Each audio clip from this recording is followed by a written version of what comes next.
लागी पहिली शवात रे कुणी खंडे लागी स्वामी पहिली शवात रे कुणी खंडे लागी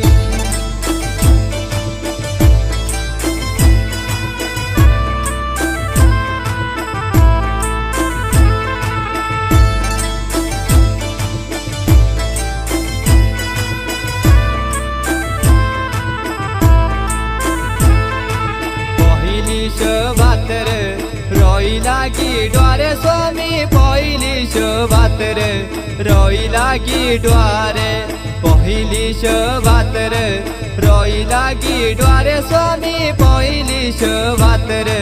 रोई लागी द्वारे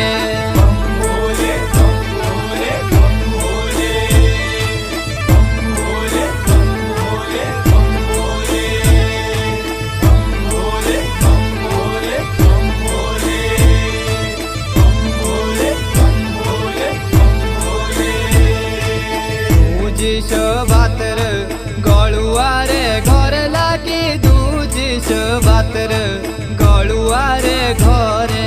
दूजी शवात रे गळुआ रे घर लागी दूजी शवात रे गळुआ रे घरे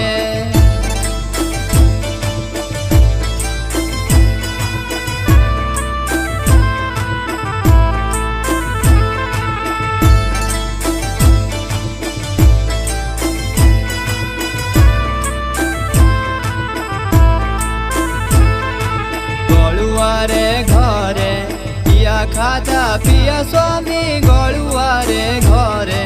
या खाधा पिया गळुआ रे घरे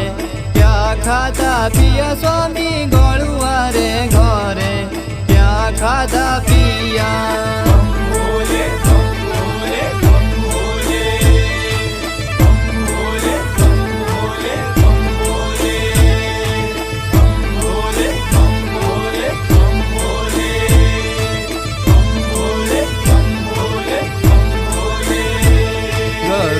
टूरा मांडळा